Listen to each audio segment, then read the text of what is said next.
Should humanity pursue colonizing Mars as a backup plan for Earth? Absolutely, we should. Think of Mars as our just-in-case house.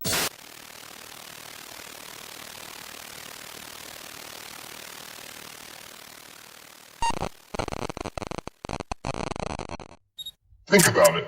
No more pretending to care about Karen's weekend staycation, or faking that polite nod every time someone brings up the weather. On Mars, you're either dodging a dust storm or freezing, and guess what? No one's there to complain about it. Pure introvert paradise. Honestly, Mars gets me. Hey there, it's Medusux, your go-to guide for everything controversial and delightfully unsettling. Here, I talk, you listen. That's the motto. And massive thanks for 50 subscribers. I know you can't see it under this ridiculously stylish mask, but I'm genuinely touched. Seriously, I might even shed a tear behind this thing. And if you're new here, welcome. Hit that subscribe button because, trust me, it only gets darker and funnier from here. Today, we're packing our bags for Mars. Yup, Mars. Imagine it. If Earth keeps going downhill, Mars might just be the hottest new spot since, well, the afterlife. So, here's the burning question. Should humanity pursue colonizing Mars as a backup plan for Earth? Absolutely, we should. Think of Mars as our just-in-case house. I mean, imagine you've got this beautiful home on Earth, because you know we do, but then you realize, hey, some backup living space wouldn't be a bad idea, especially if a big meteor or, say, irreversible climate disaster decides to pay Earth a visit. Just like you wouldn't want all your valuables in one room, why should all of humanity be in one place?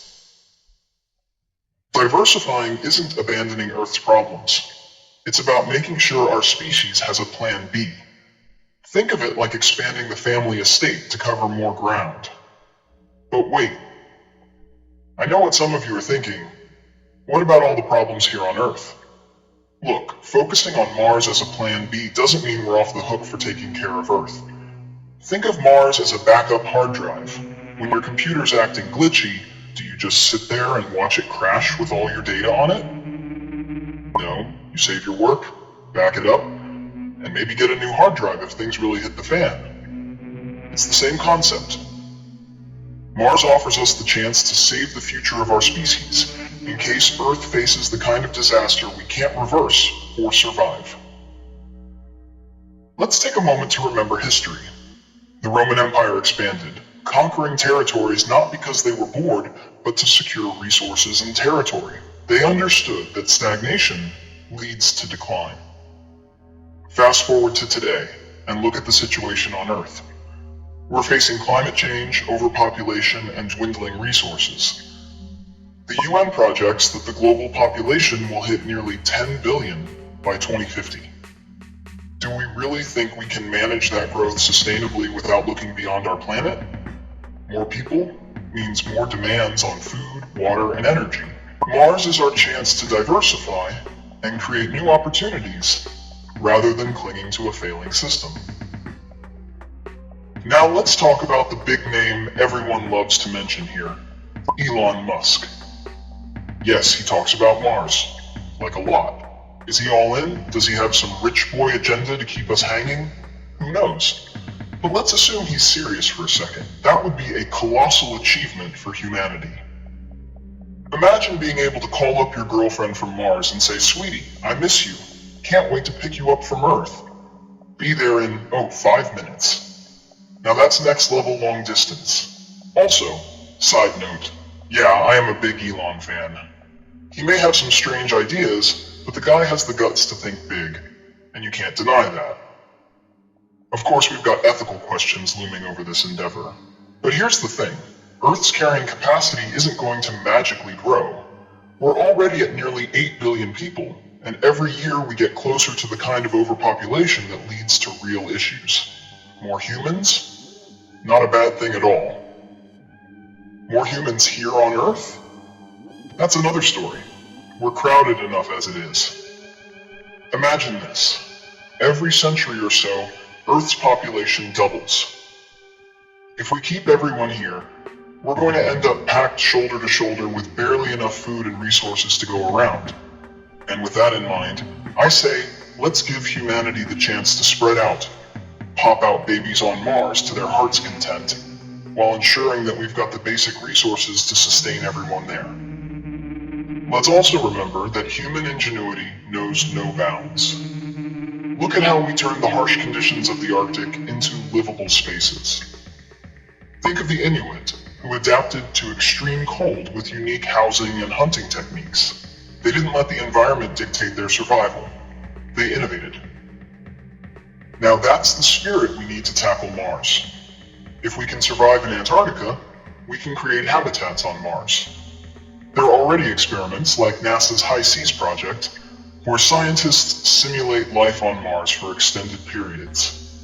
This isn't science fiction, it's happening now. If we look back through history, humanity has a pretty decent track record of expansion. Ancient civilizations didn't stay put, they explored and found new lands to live on. Even our own grandparents might have taken big moves to start a new life somewhere better. Imagine if they'd said, well, we've got enough problems here, let's just ignore that other continent. That's basically what we're doing if we don't explore Mars. Our entire history is full of people willing to take the plunge and settle new territory. Mars is just the next logical step. And while it's 140 million miles away and completely uninhabitable by our standards now, our ancestors would have laughed at how we could consider it impossible when we're surrounded by all this technology. So yeah, should we colonize Mars? Yes. Will it be hard? Obviously. But since when has humanity backed down from a challenge? Look at the International Space Station, one of the biggest collaborations in human history, floating up there, ticking along just fine. We've already figured out how to live in space. Going to Mars is an extension of that. We're pushing boundaries and setting up a contingency for the future. And if Mars succeeds, it won't stop there.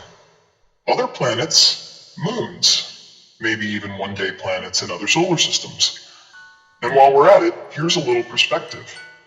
Earth itself was once a barren, uninhabitable rock, but life found a way. Sure, it took millions of years, but still, if our planet can go from being a lifeless hunk of rock to the place we call home, why can't we imagine a similar future for Mars? We've done the impossible before. That's just what it means to be human. We're curious. We push boundaries. And the minute we stop being who we are. Look at the advancements we've made in technology. The Mars rovers, like Curiosity and Perseverance, have provided invaluable data about the planet's surface and potential for human colonization. They are the first steps in a much larger plan. If we can analyze soil samples, find water ice, and identify essential minerals, we're well on our way to making Mars habitable. This is not a pipe dream. It's science in action. And hey, you don't have to sit around worrying about it. Unless you're actually in the space program, in which case you probably have way more on your plate, just kick back and watch this whole Mars saga unfold. Hope something good happens with all that drama. Seriously, hope is everything. And on that note, a little heads up. My next video will be juicier than this one. If you love philosophy, trust me, you'll want to tune in. Until then, stay hopeful, and maybe pack a little bag for Mars, just in case.